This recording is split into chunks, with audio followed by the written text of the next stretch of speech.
This podcast comes from Grados. The Earth is in danger. Welcome everyone to Super Audio Robo Podcast Z. I'm Ark, that's Neff, and this is the show where we recommend you the finest mecha content for your cultural and artistic development. Boy, is this going to be an interesting episode today to talk about. Yeah, we got us another mecha anime from the 80s. I guess, depending on like the people who have watched it, a certified Ryosuke Takahashi classic. It's Blue Comet SPT Layzner. Yeah, which I'm going to say this is my second experience with the work of his, the first being Votem's. And I could see a lot of his DNA in this show. This is a very interesting show from its decade. Like, both for like what it offers creatively, while also kind of highlighting, oh boy, there were some rough times. On the production angle. We'll get to that eventually. So why don't we just start with, as we always do, with the synopsis. The year is 1996. The Cold War still rages on as the threat of nuclear war between the US and Soviet Union looms overhead. However, humanity has expanded out to Mars, and a group of students backed by the United Nations called the Cosmic Culture Club take part in an exchange program on the Red Planet to promote peace talks between both sides.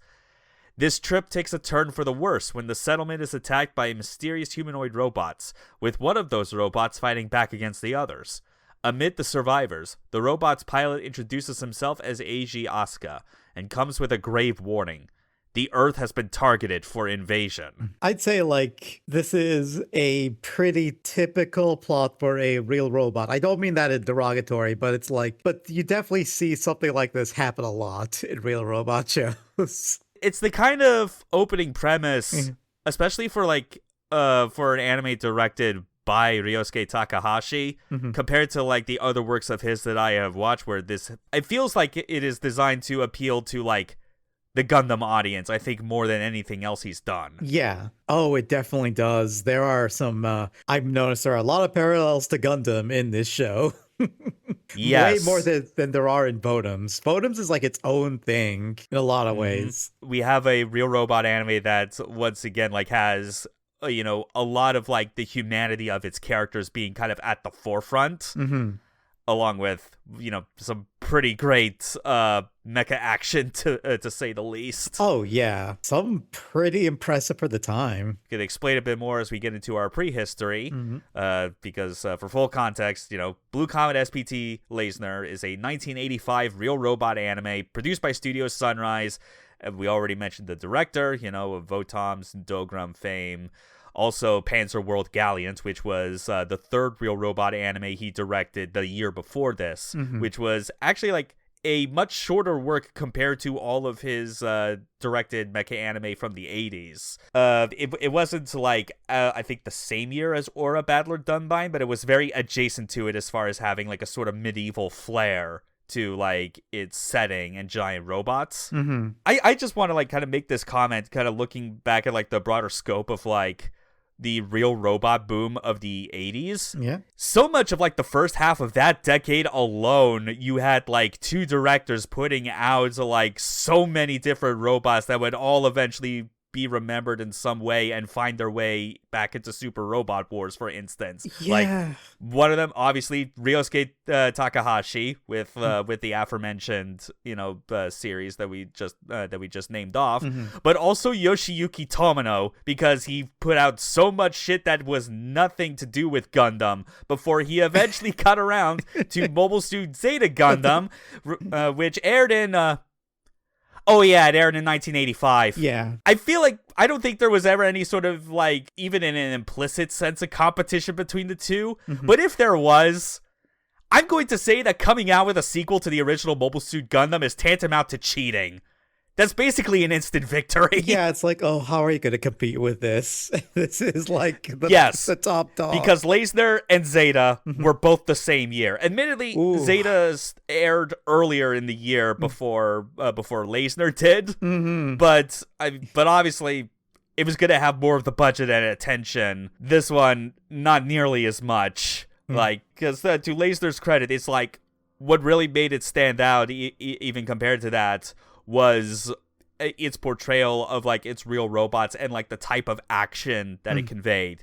Basically, like you could say it was the fastest robot action that I think the genre had ever seen by that point in time. Yeah, it is very kinetic in a lot of ways, in a way that you definitely don't see around that era. Like, closest you could probably have seen was like in the original Macross, but a lot of that you could basically chalk up to being kind of like an extension of, you know, like aerial dogfights, you know, because after all, the Valkyries are like part jet fighters themselves. This one is like, it's kinetic in the way where it is like, whether you are like on a terrestrial body or in space, like the robot's movements and attacks, like, are in complete defiance of gravity. Yeah, you see them pulling maneuvers which feel like they should be impossible, and yet, you know, I'm going to say it are cool as hell, though. Oh, yeah. It's like one of those aspects of the show that manages to shine through despite having just the worst circumstances resulting in its original run being canceled. Because, yep, surprise. I have no idea how Sunrise managed to, like, keep having this shit happen to them. I don't know. There's at least now, I think, like 4 anime where you could say that this technically happened, whether it was like a case of actively being canceled or having to like speed up like the storyline to a certain extent in order to get it done. I don't know. I don't know what's going on with Sunrise sometimes. Because like the issue, I mean, aside from the fact that Layzner started airing like right in the middle of when Mobile Suit Zeta Gundam was already on TV, this show also had like even worse luck when it came to like its sponsors. Because even with like the extra like attention and money that Sunrise had thanks to like the success of Mobile Suit Gundam, you know, still at the mercy of like getting budget from like sponsorships and the like. Unfortunately, when it came to the sponsor for Layzner, I believe, if I recall correctly, the company's name was Sanyo. That company was apparently dealing with some shit of its own that took higher priority than continuing to fund this mid-'80s anime. Oh no! Oh, that's going to cause some issues. Like some PR disasters that required like reinvesting their funds towards actually fixing their products before they could like even like continue to like give any more to Sunrise, which is basically why it went on for about like. Basically for 38 episodes, starting from October 3rd, 1985 to June 26th, 1986. Yeah, with that last episode in particular being an extremely abrupt finale as a result. Like compared to what the original Gundam had as far as like its shortened like episode runtime is like they did not have enough forewarning to like pace out the finale in a way that felt very natural. I can't imagine what it must have been like, have to force out an ending like that. To Takahashi's credit, and everyone at Hajime Yatate, despite the circumstances requiring them to cut the show short, they weren't going to give up on it just yet, because they would later resolve like the story through a means that...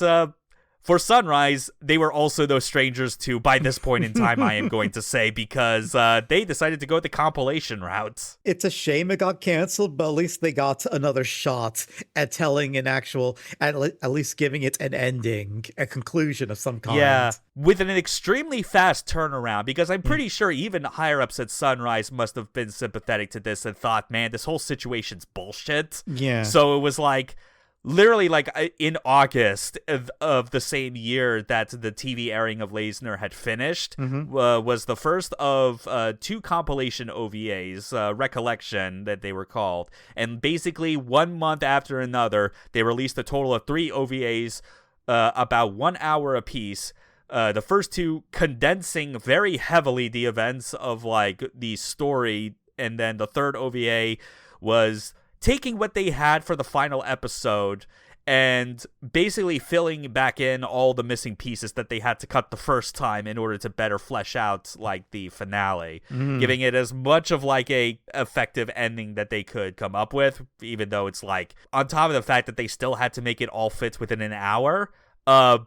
this was still an anime that, like most everything during this decade, was intended to fill out like a, at most, 52 episode runtime. Right, yeah. So a lot was still left on the cutting room floor even after they had done what they could to correct it with the OVAs. It's not the only time that you could like point to in an anime where like something that has such glaring flaws and like bad circumstances surround it still is able to get like a passionate following behind it. Yeah. You know, like plenty of mecha series are able to like find success even in spite of that. After all, we talked about the shit Gundam went through the first time. Yeah, Gundam went through a lot of shit, but look at how it turned out. Bigger than it's ever been. And yet Sunrise still keeps fucking it up. And yet the productions of the show still kind of end up finding ways to fuck up. Yeah. I don't know how, but it's just funny. I just think that's funny. But we're talking about Layzner today, so why don't we talk about the main mecha for that show? Yeah, like the titular SPT of the show. SPTs being an abbreviation for Superpower Tracers, which is like, you know, that is what is the designation for these humanoid robots originating from the planet Grados. An interesting thing, when I had to like, was trying to like put together this list of like primary mecha and that I ultimately had to decide on just talking about Layzner itself, is because I feel like compared to a lot of other real robot anime, you know, where the whole idea is that like they treat these robots as obviously like, you know, mass-produced military weapons that you can usually point to what can be seen as like the grunt unit. Yeah. Of a particular series. You know, Gundam has their Zakus, Votoms. Obviously, like the grunt unit is simultaneously like the, I guess, like the poster of the series itself, the Scope Dog. I have looked through like all the different SPTs in Layzner, and it is like. Like there is such a focus on a lot of individual characters that like you don't really get there's not really that one identifiable grunt unit that you get a lot of times seeing like basically get highlighted the same way that like a Zaku does. Yeah. Like there are so many SPTs that all have a lot of the same armament, but they all have their own different like kind of like physical like decorations and like other features to them that are like almost in a super robot way, kind of like unique as extensions of their pilots. Yeah, that's the vibe I definitely got, where there's no, like you mentioned, there's no real Zaku equivalent. Everything is just kind of its own unique thing in a way. Like any sort of mooks that you can see just get like blown up way too fast to really like take the time to kind of admire, you know? Yeah. But at least we can talk about Layzner as like kind of like the defining SPT out of them all because of its especially unique features. I mean, as far as like common things that it has before we can even get to the unique stuff, like pretty much every SPT, Layzner included, is always armed with like a lasered rifle, as it is called. But like when you see how it fires, I feel it is more accurate to describe it as a lightning gun. It is very different compared to the type of like conventional beam weaponry that you would see in other real robot anime around it, because the energy that it fires looks very much like lightning bolts being shot out of it, like arc lightning that you see it for an instant before it disappears, with kind of like a short enough range compared to like how far like a beam rifle shot would go. I think so. It's like a very cool looking shot, but it also kind of highlights that, you know, SPTs are meant to be very fast, highly maneuverable, 10-meter tall robots. Yeah. Of course, they got to have like a rifle weapon of choice that is just as fast in order to match it. Yeah, it makes sense for the style robot it is. Yeah. And also another thing I find interesting about the robot design is the head case, because it's got like this helmet which is kind of translucent, and you can kind of see that's where AG like pilots the robot. And I don't think I've seen a design quite like that before. Yeah, because I guess we should also mention as part of like as far as like the designs for these robots is that of course Kunio Okawara worked on this. Oh yeah, of course. Yeah, you could see the Gundam influence, especially in the face. But yes, you brought it up that like the translucent kind of like dome over the head, showing that like that's where the cockpit of the SPTs are placed, instead of the instead of like in the chest compartment like it would be in Gundam. So yeah, like the head is essentially where the pilot is seated. It applies to Layzner, it applies to every SPT. When it comes to some of like Layzner specific armaments, one thing that you see that is like actually blended in very well with like the exterior of it is that it has like 2 missiles that are basically like built into like the lower legs of the unit, so that like when it fires them, you see it detach from like kind of like the back side of the legs before firing out. They're obviously not meant to be used with as much reckless abandon like the missiles on a Valkyrie, for instance. Yeah. Very limited, but quite powerful.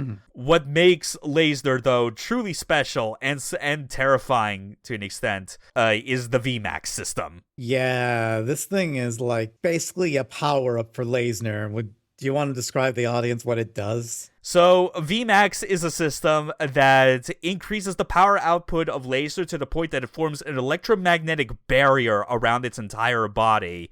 Like it heightens all of like its mobility while creating like this magnetic barrier around it to the point that like it can essentially turn itself into a comet. The best way to describe it. Like Layzner can just fly around at high speeds, and at that point doesn't even really need to use any of its other armaments to deal damage because its entire body becomes a weapon. Yeah, it almost becomes like like you said, a comet just charging and ramming into things at high speed. And the terrifying part about like VMAX especially is just kind of like how it is tied to something that is hidden deep within Layzner itself. Like the important thing to know with all SPTs is that when piloting them is that there is at least like an onboard computer that gives like kind of like status readouts to its pilots regarding like damage to like the structure of like the SPT itself, like whether it takes a hit to the joint or like where enemies are located. But Layzner's computer becomes much more advanced than that because it sports its own like internal AI.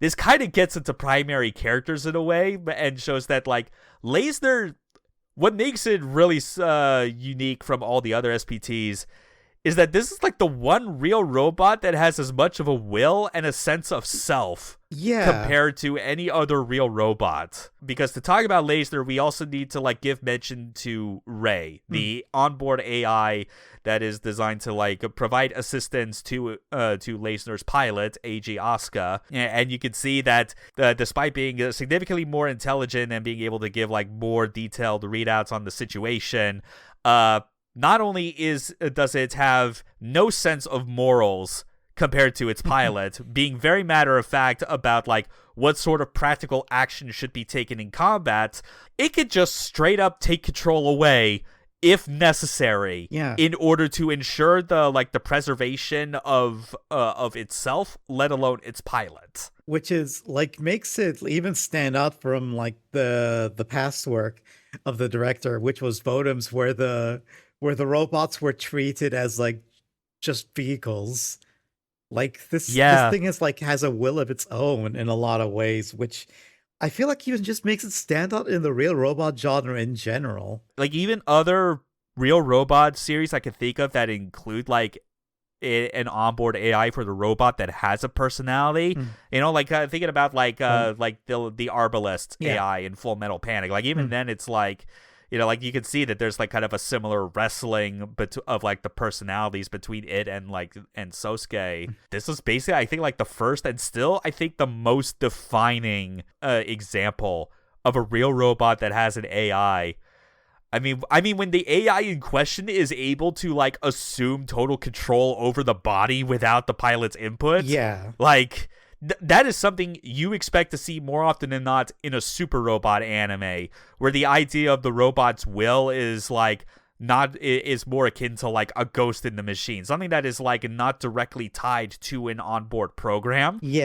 Like, this manages to actually kind of channel some of that while still being totally in the realm of, oh no, this was physically programmed into the robot itself. Yeah, there's still some explanation for why it does this. It's not just, oh, the robot is just alive or something like that. It was important to mention, like, the AI array in this instance, since it's like, this is all about the primary mecha itself, but, like, by extension, it is also a character. Yeah. So we might as well get into our primary characters. It's a smooth transition. You love those. We obviously have two factions in this case. We obviously have humanity itself, as well as Grados, which is like the evil empire from a far-off planet that decides that they are going to invade the Earth that is still embroiled in, like, the Cold War, which is, you can tell that when this was made, that this was still during the late era of the Cold War with, like, no real idea if there would ever be an end to this fucking tense period of history. It definitely harkens back to the time. You definitely see a lot of it when you watch the show. Yeah, it's one of those where I would describe it, like, almost more than most other, like, anime of this type as being, like, a time capsule. Yeah. Like some aspects about it and, like, what makes it good is something that you could not really, like, make something like this unless you were living in that specific time period. Yeah. So, but for the characters, I put this one on the side of humanity, even though he is technically, like, born from Grados, but that is our protagonist, Eiji Asuka. He has an actual given Grados name known as Albatro Null. He mainly identifies by the name of Eiji Asuka because he is actually a half-human, half-Gradosian hybrid.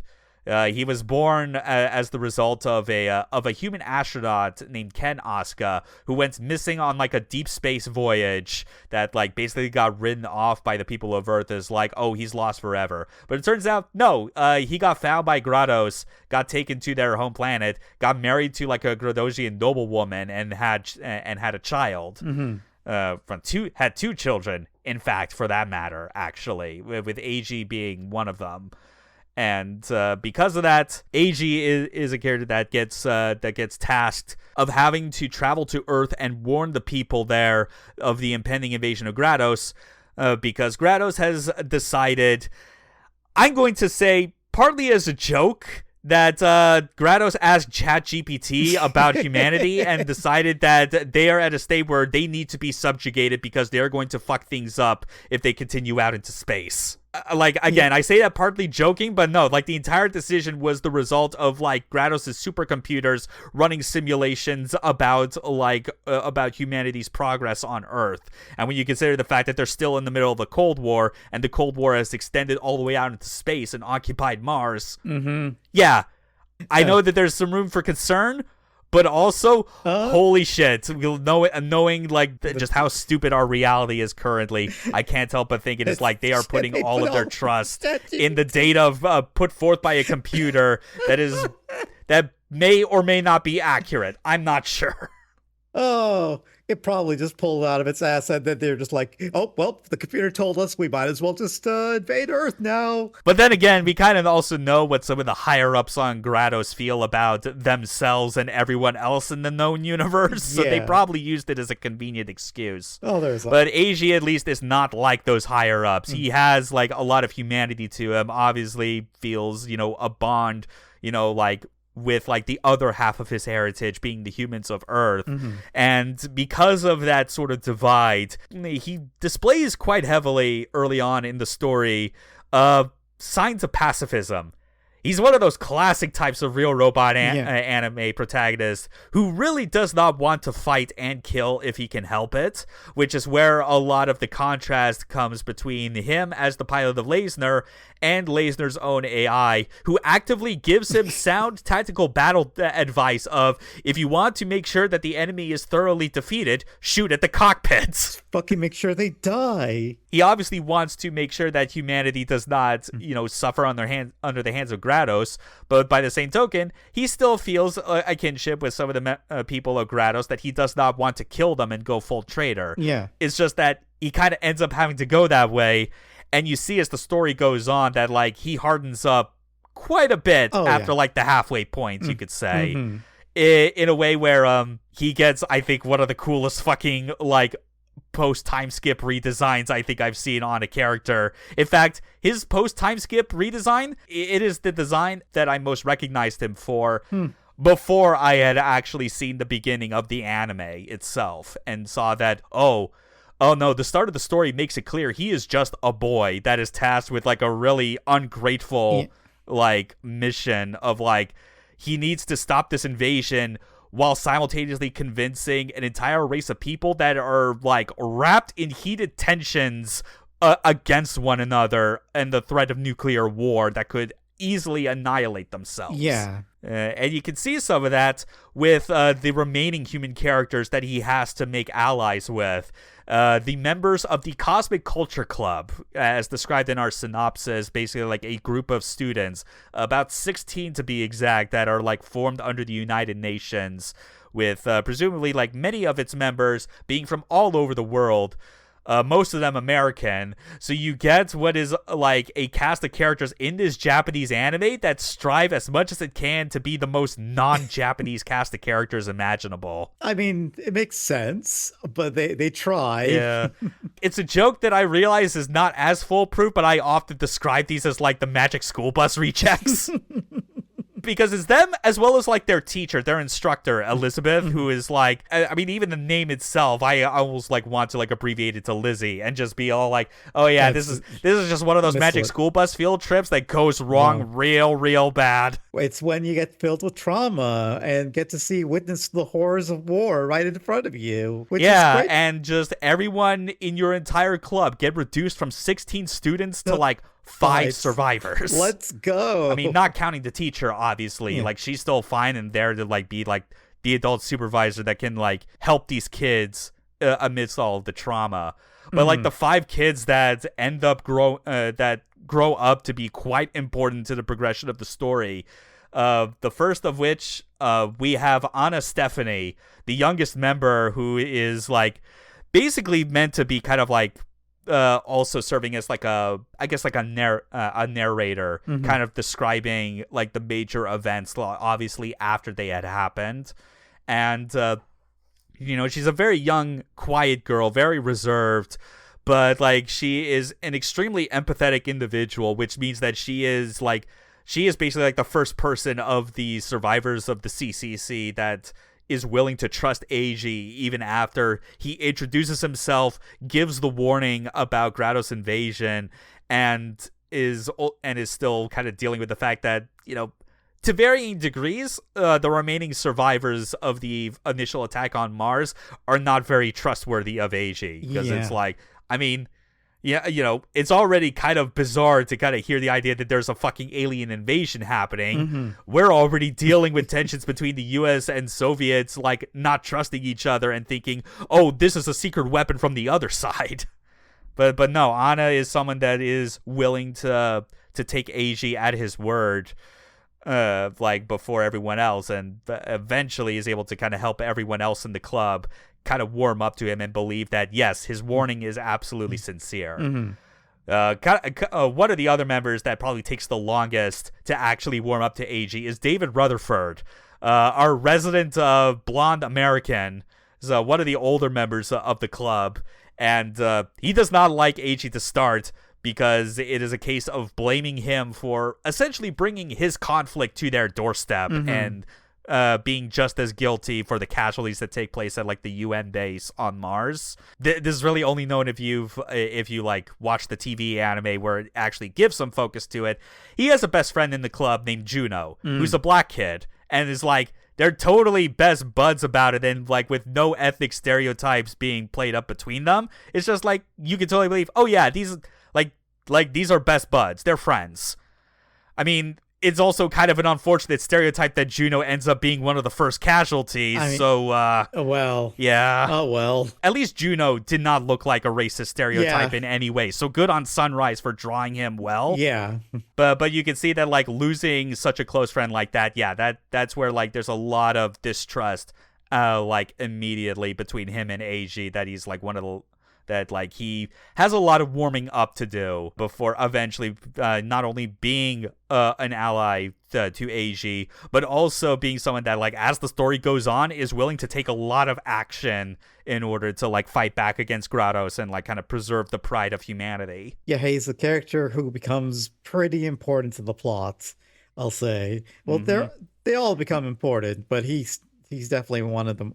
Stands out a lot. Like another one that I would say stands out about as much is Rowan Dimitrich. Dimitrich, I guess. He's unlike the other Americans in the like in the Culture Club. This one is a native of Switzerland. Like when you look at him, like I see his design and I get like a Maximilian Genius vibe out of him. He's got the glasses. He's got like the kind of like turquoise blue hair. He even is like basically like the genius of the group, you could say. Like he has like a level of intellect and like intuition that he's able to like stay relatively calm like while everyone else is clearly trying to like stay alive during this crisis. The remaining survivors include Simone Reflan, who is French American. Actually, she is like kind of like she's actually like a rich kid of all things. But like you look at her, almost I guess more in defiance of I guess like her upbringing and kind of highlighting that she has a bit more of like a cynical view of the world, is that she has kind of the more standout design out of all of them that I think kind of veers most into being like all the other characters we mentioned before. You could see them as being possibly conceived as like in a more 80s American cartoon. Simone feels the most like, oh, this was clearly like made for like a Japanese anime. Yeah, because she's got like the kind of more spiky and wild kind of like pinkish hair with like a secondary color streak kind of running down like kind of one of her bangs. Like she's like a character who can be best described as really not wanting to do anything with like this conflict to start out, but like it's less about like having any sort of distrust towards Eiji, because like that's David's kind of like part of his character and his growth. Her is more feeling like she is opposed to the idea that like the responsibility of fending off this invasion has to fall on her, because of the fact that like she knows deep down like how stupid this entire situation with humanity is at the moment with the Cold War, and not really wanting to feel like she has to kind of pick up the pieces and like be the one to like, along with everyone else in the Culture Club, to like get everyone on Earth united against this impending invasion. You know, very much a case of that's their problem, not mine. Eventually, of course, that has to change because, well, things get a whole lot worse before they are allowed to get better. Yeah. And then the last survivor is Arthur Cummings Jr., another American. You could basically describe, I guess, as the comic relief. Yeah, he's the... it's certainly the way that he ends up being framed as the story goes on. Yeah. Because all these characters, with this being like a story that has like, you know, how it starts and then where it ends up is that there's clearly a passage of time that they skip over. And you can say that like Arthur definitely grows up being like the other oldest member alongside David. So like by the time he's an adult, he's a lot more of kind of like a cowardly schlub.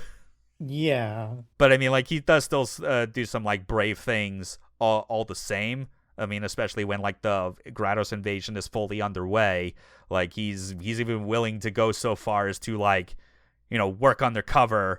You could say, be able to actually like kind of work under them to at least get, you know, like some decent nourishment, even though he pigs out on it quite a bit. He sure does. But he at least still has his loyalties to humanity. What he does following the time skip is that he is still doing everything he can, like in service of humanity, to like resist Grados's invasion.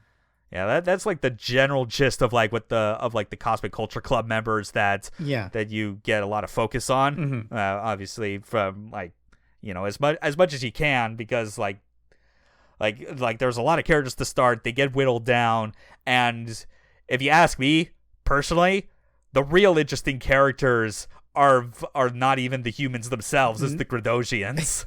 That's where we get to see the real characters. Yeah, because on the side of Grados, should be important to note, the characters that I mentioned, at least 2 of them out of these 3 can be considered antagonists.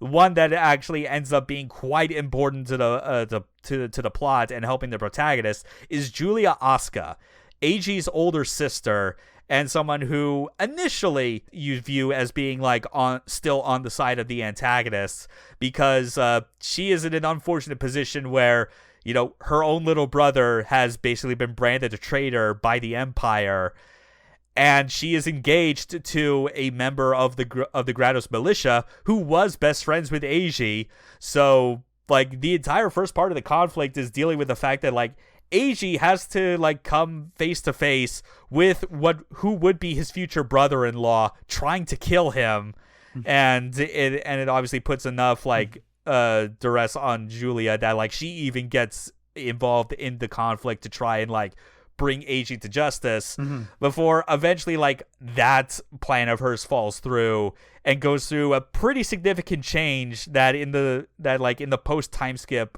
element of the story, she becomes a protagonist that is basically operating independently, trying to essentially find her own resolution to this conflict that does not involve violence. Like she takes on, like, the guise of what is like a holy maiden, someone that is like a religious icon that can, like, give the people hope as she travels around Earth promoting peace. Yeah, in a sense, you could say it's like her version of, like, continuing on, like, what the original mission statement of the Cosmic Culture Club was supposed to be. Yeah, pretty much. She's, like, continuing on their spirits in a way. Because really, it only takes, you know, certain individuals seeing the Earth for what it is and realizing, fuck, this invasion is stupid. Yeah. There's got to be a better way. Unfortunately, that cannot be said for our other Gradosians of note. Nope. Swinging very hard towards an absolute fucking psychopath named Gostoro. God, yeah, this guy. I mean, yeah. Like, we know that, like, when it comes to these sort of, like, real robot anime stories, like, they'll try to do what they can to be like, there are regular people on both sides of the conflict that are just trying to do their job. Like, you know, like Julia's fiance, Gale, absolutely qualifies as that. He has some standard of military conduct, right. and the task obviously hurts him inside, but he's still doing his job because he has to. Gostoro just does what he does because he fucking loves it. He likes committing violence and bullying the weak. Words that come directly out of his own mouth. Why the Empire decided that they had to give him, like, basically free reign to do this shit, I have no fucking idea. Because it starts out, like the full extent of his character is that you see him even so far as the beginning, where he is just another member of the Grados militia who is also sent out to hunt down Eiji and takes great pleasure in trying to, like, you know, hunt him down and be an otherwise sadistic bastard, you know, killing innocents along the way. When it comes to, like, his acts of debauchery, when he does fail, he at least gets punishment along the way, but that's unfortunately not enough to, like, take him out of the picture entirely. It's best to describe him as, like, the cockroach of Grados, I am going to say, because he is as unsightly as one and refuses to die no matter what. He just keeps coming back no matter how many people want to just go away. It's like, no, stop it. Yeah. I don't want you anymore. Like, no matter what, he continues to survive even when he gets cybernetic enhancements and then somehow gets upgraded to a villainous squad of SPT pilots. Basically a name that I think is only matched by the Dinosaur Empire's Human Genocide Research Facility, and that is the Death Demon Squad. The Death Demon Squad. That is, like, the most evil name you can give your, like, special squad. It's like, Jesus Christ, even the higher-ups, I guess, have decided to just give up on feigning any sort of, like, righteous justification for their actions. Yeah. And that particular squad, the Death Demon Squad, is also under the command of another Gradosian who ends up becoming the true antagonist of the series when you get to the time skip. Lukine, you know? I mean, like, it's spelled in a weird way, but, like, I'm basically going off of, like, what is essentially, I guess, inferred by the Japanese pronunciation. Lukine is an aristocratic noble of the Grados Empire who moves to Earth 3 years like after the invasion is underway to basically assume control as its supreme commander, like away from his father, Admiral Gresco. And oh boy, if you ever wanted to point to anything that shows that Grados, more than even the Principality of Zeon, are space Nazis, Lucain is living proof of that. Oh yeah, he is the biggest racial cultural supremacist conceived in anime. I mean, aside from, I think, even the fucking, like, Kingdom of Mitsurugi from Cross Ange. Yeah, but he is pretty up there. He is pretty blatant. Everything about how he conducts himself is about the idea that, like, him as a Gradosian, especially one of noble class, has an obligation to subjugate and rule over all, like, quote-unquote inferior beings, because they are, quote, superior beings themselves. It's even reflected in his own SPT, the Zakal, which is, like, completely covered in gold plating and, like, has all kinds of, like, other decorations on, like, the helmet and the left shoulder to let you know, yes, I am a self-important being, motherfucker. And as a result, because of that and his own SPT, which is outfitted with a VMAX system itself, you can basically say that he is Eiji's rival during the second half of the story. And as a result, he is like he is one of, if not, I'm going to say the most interesting character of the entire series.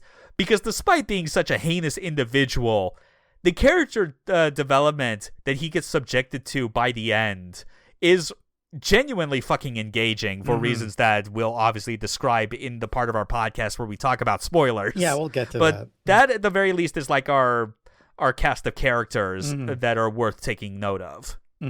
There's obviously a lot more side characters, as you imagine, but they're not nearly as important to, like, the main plot, at least based on what the recollection OVAs would like you to believe. So that said, I guess we could talk about why we recommend Layzner. Yeah, why do we recommend this? A rather interesting recommendation, since it is mostly from, like, you know, this is definitely one of those where it was more of a push from on my end as far as this getting on the list. But even so, it's like we've highlighted this much during the prehistory that Layzner is a work that can be seen as both as influential as it is troubled in terms of its production. Like, it still manages to be an extremely good watch despite, like, the troubles that it went through, you know, with all, like, the rushed conclusion that it had on TV, like its funding getting pulled. Like, the mecha battles are genuinely fantastic to behold.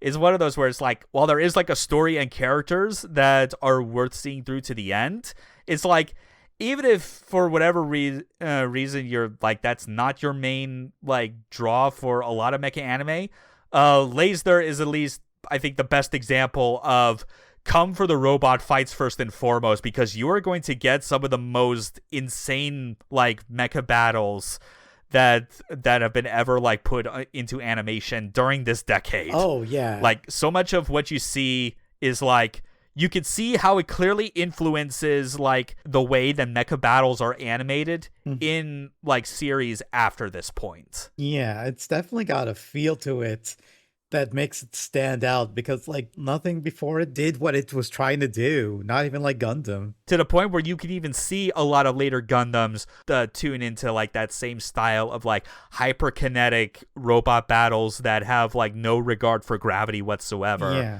Because UC Gundam obviously has, like, a sense of weight to it that it is still, like, that, like, even during the 80s, after, even post Layzner, it was still kind of adhering to that.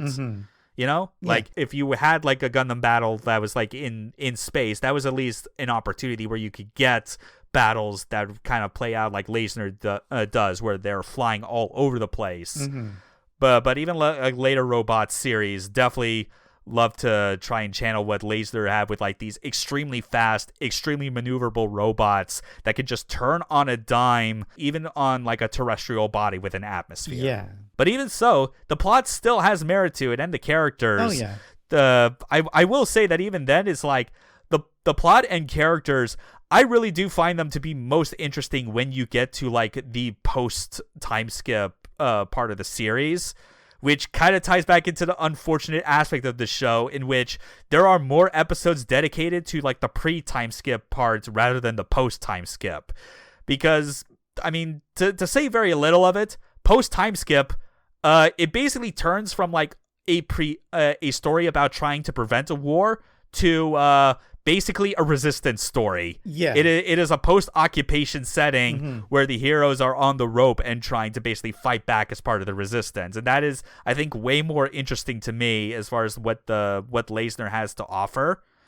Especially when you get to the Cosmic Culture Club members and you see how much they've had to change and adapt themselves to their current situation and essentially like grow up from being children to having to be like grown-ups in a very harsh world. Yeah, like on the one hand, it's like I would have loved it if that happened earlier, but I understand like they were coming in with the idea that this would be a 50 episode show, so they'd have like one half dedicated to pre like occupation and another half dedicated to post occupation, but they just didn't get that, unfortunately. At the very least, they were still able to do the recollection OVAs and like solve the issue they had where the final episode was extremely unsatisfactory because they just did not have the time to flesh out everything that was happening in that moment. Yeah. So, admittedly, like if you have the time in the world for it, like I think it's clear that the ideal watch order would be to go through every episode except 25 because that's technically a clip show because it's the 80s. Of course, anime during that time would do that to, you know, get people that weren't following the show up to speed. And obviously replace episode 38 with the final OVA, you know, unless, of course, you're strapped for time and maybe you want like some sort of like incentive in the future to eventually like see if like, you know, watching the TV anime is worth your time because 38 episodes, you know, that's less than a year-long anime, but it's still a sizable amount, obviously. Still quite a bit. And Sunrise, especially during this decade, more than I think any of the others after it, they were really fond of putting out like compilation retellings of their TV works after the fact, whether it was for situations like this where, you know, things ended unsatisfactory, or if it was or even like the compilation movies for Gundam, which I think kind of stands out for a lot of people because you get a lot of, I think, discussion between people whether they think it is worth, like, no, watching the TV anime is, you know, the true way to experience it,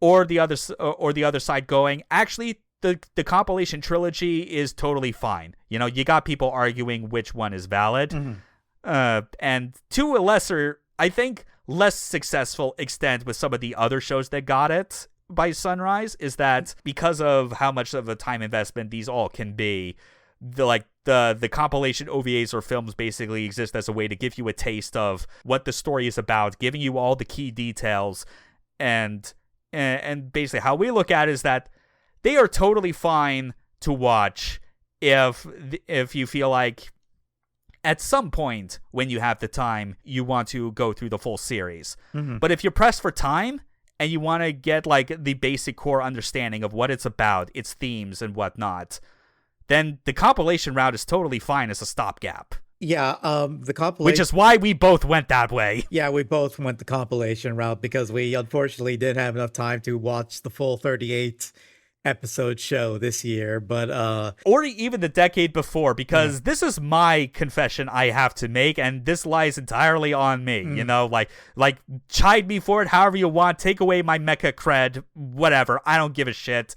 I did start watching the TV anime of Layzner like almost a decade ago before falling off, and I never finished it. That's it. I'm sorry. I only got through like a quarter of it. But in my defense, there was kind of a reason why I was admittedly not feeling it initially. And that kind of gets back to like how Layzner has been portrayed in crossover materials, especially Another Century's episode. Because Another Century's episode 2, a game that I love, and at the time of recording, I've actually been going back through it, funny enough, just kind of like upgrading units and whatnot. But Layzner is featured in it, and when it came to like how it was shown in that particular game, I was at least aware of like what Layzner's functionality was, and like who Eiji actually was. as a character, as well as some of the villains. You know, like Lukine and Gostoro were also featured in there. You fight the Death Demon Squad in that game. So a lot of my familiarity was based entirely of material that was being shown from the second half of the anime. Because I did not bother doing all of my research before watching Layzner, I ended up feeling this weird disconnect where I was like, okay, that's supposed to be Eiji Asuka.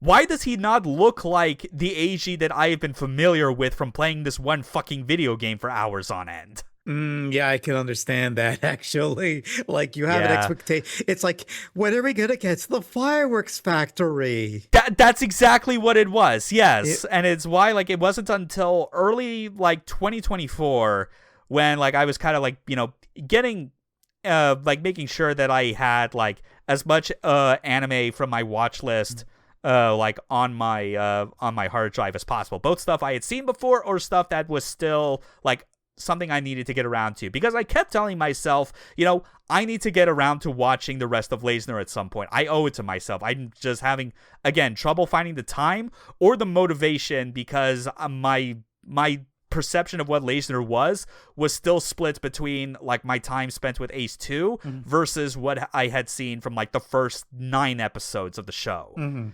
So that's where I found out that, oh, there are these compilation OVAs.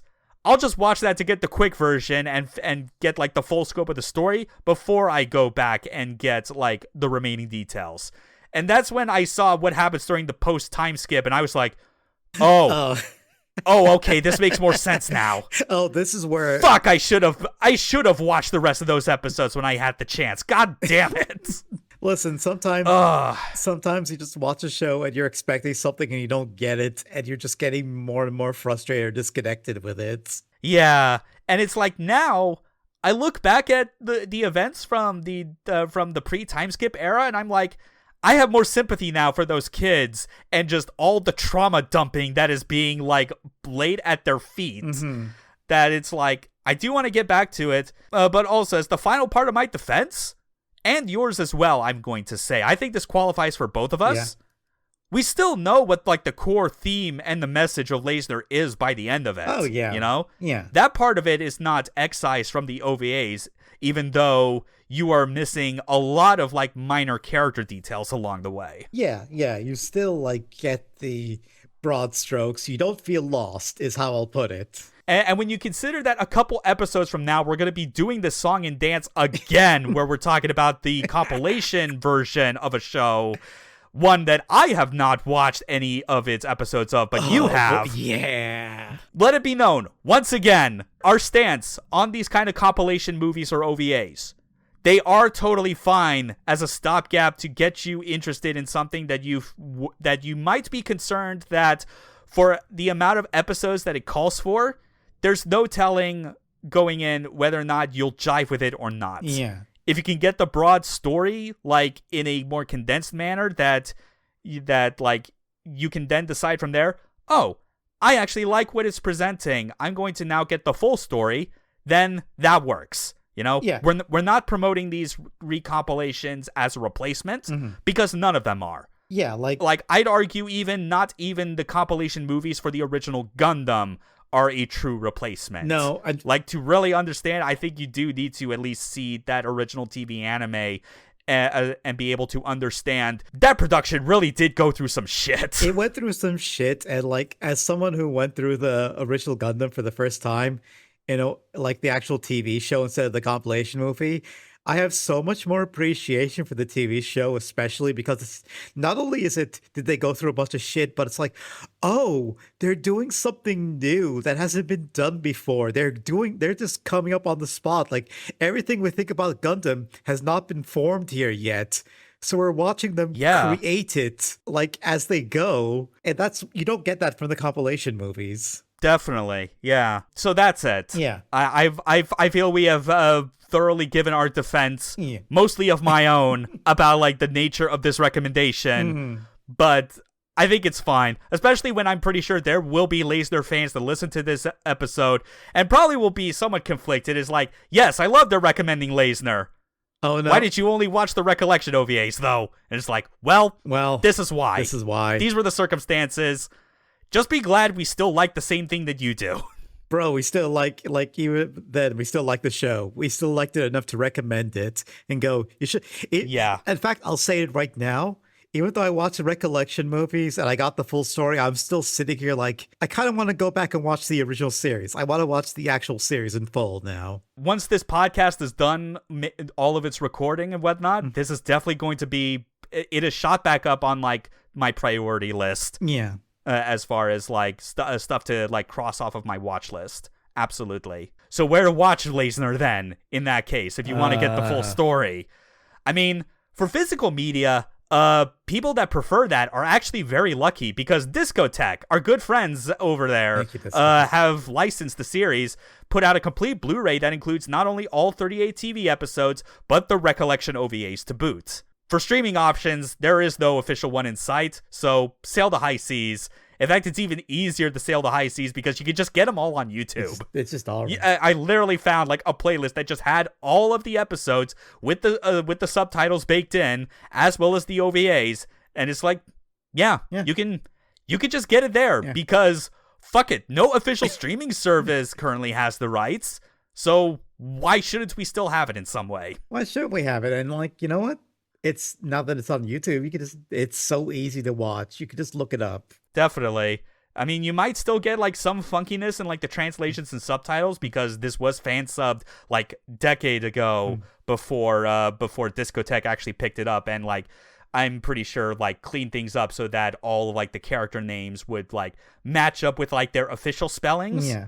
Which is why I had to make sure when I was going through our show notes for the upcoming spoiler discussion that I was actually writing the correct official spellings and not like the old fan sub spellings. Yeah. You know, like either from that or from like Mecha Alliance HQ, you know, MAHQ, you know, that old ass like mecha fan site that has been on the internet since the 2000s. Jeez, yeah. Those are your options, you know?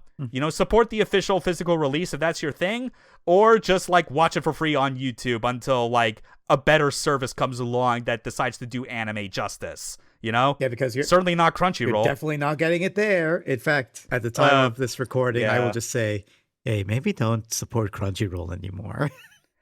Yeah, just like we mentioned Crunchyroll on a lot of the other episodes, just assume that like we only mention those as a formality, not in the terms of like actually recommending you go there. Yeah, pretty much. Do what you're comfortable with in the end, with what you want. Yeah, do what you want to get the story, because from here on, we're about to talk about that story. We got to get into some spoilers. Oh, we sure are. All right, we're going to get into the entire show, so... Yeah, we'll be making it as truncated as the OVAs make it out to be, so if we don't talk about specific things that you remember from an episode, too bad. In fact, you could use our recollection of the recollection OVAs, a recollection of a recollection, I realize, as extra incentive to be like, fuck it, now I'm going to watch Layzner. And then we did our job, so we'll see you all for the spoiler section. VMAX, activate! Ready? So here we go. We've got 3 OVAs. I do like the naming scheme for all of the OVAs because they have to do with like the particular year or time frame that story ends up taking place in. Yeah. So we have our first OVA, AG 1996. Oh boy, this has the most cut content because it is an hour-long OVA that has the ungrateful task of condensing 24 episodes worth of content. Oh, Jen, do you feel it? Do you feel how much content there is? Yeah, it is the one where it's like, you understand as much of watching it that it's like, it's an ungrateful job. Yeah. It probably would have worked out a bit better if, you know, maybe if they had planned it to be like 6 OVAs. They probably could have worked something out where like the 1996 portion could occupy like 3 OVAs or something, or at least 2 if you were still pressed for time. Yeah. But that's not the case. We get a quick introduction to our Magic School Bus rejects with like a quick cut to, giant robot battle is happening outside the UN base and casualties ensue. Like, like as much as we make jokes about where these kids are at the start of their entire journey, as well as all the tragedy that is about to befall them, like, it does make a very strong first impression about the kind of robot battles you are going to get, as Eiji in the Layzner is being chased by Gale and his subordinates in their own SPTs, like flying around, making quick cut maneuvers around the base, blowing shit up, which admittedly, most of the blowing shit up and killing humans is mainly at the hands of Gale and his men. Eiji is doing his damnedest to just avoid all of the attacks as he tries to shake them off his tail. Also, like, for this entire beginning bit, we barely see Eiji at all, by the way, too. We don't even get to hear from him at all. You hear him through the comms. You don't even see his face, really, for a good while. Yeah. Like, because he's wearing, like, his like, goofy little, like, pilot suit with helmet where the visor is so opaque that by the time that you get his real, proper introduction, an introduction that is definitely memorable for anyone that has watched Layzner, even the limited amount that I did a decade ago, you know, because it's in one of the first few episodes. I will say I'm glad I did watch those episodes that I did back then before the Pop Team Epic anime parodied his introduction in its first episode. It was another one of those in-jokes where I got to stand up and just, like, point at the screen. It's like, oh, I know that. Well, you got the joke more than I did, but hey, that's a good feeling. Yeah. You got to see that was fun. Yeah. But it's at that point, like, after you get the opening battle and then Eiji's introduction, it's you can tell when the major truncations in the OVA happen because there is always, like, the fade to black that happens because they can't think of a better transition to go from the survivors meet Eiji to the survivors are now leaving the base because of, you know, we decided to skip over the tensions of, you know, David's friend Juno getting killed in the commotion, or Gostoro, of all people, actually being present during 1996, but this OVA completely excises him. Yeah, It's a shame, too, because I do at least remember, from the episodes I watched, there was a battle that takes place, like, after his introduction, after Eiji introduces himself to the Cosmic Culture Club, where he has to go back out and battle, but Layzner is extremely low on energy, so you get this, kind of in contrast to the initial battle, a very slow and, like, anxiety-filled, like, tense battle where Eiji has to be very careful in his movements and his actions so that he does not leave himself exposed while also being able to, like, incapacitate the SPTs that are hunting him. It's actually really fucking good, and it's a shame that they could not fit that into this OVA.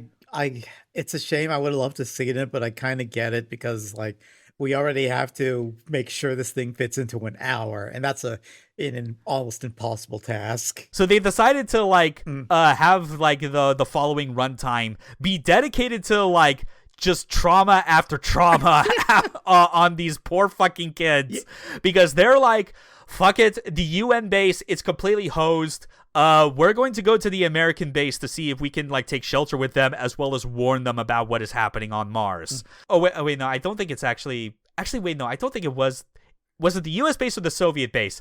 Who cares? It doesn't really matter because you see the base, like, fire off its nukes, fire off its interceptors as more nukes from the opposing base arrive. And then they basically do, like, a miniature recreation of what everyone was scared was going to happen during the Cold War to begin with. Both bases are nuked off the face of the planet. Oh my God. With its own fucked up explosion. And, like, even when the kids go to the remnants of the base to see, like, okay, maybe the nuclear shelters have the survivors there. No. Even the survivors killed themselves in a fucking panic. Yeah. Like, they didn't get blown up by the bomb. That's the worst part. Just their own paranoia and inhumanity is what ultimately, like, took their lives in the end. It's really dark, but also at the same time, it's kind of darkly funny because of the truncated format of the OVA. In the span of 15 minutes, these kids have just gone from trauma to more trauma. And then Grados gives themselves a debriefing on the nature of, like, well, less so the trauma they inflicted on these kids, but more like self-congratulating that their simulation of mutually assured destruction was a resounding success because it was them that tricked the US and Soviet bases with fake missile data to basically, like, fire at each other because they both thought, oh, the other side's trying to kill us? Not if we kill them first. it's all there to remind you that this anime has something important to say about the Cold War and 1980s geopolitics. Yeah. Also, another thing about this OVA, this is you don't actually get much of the Gardos for how important they are.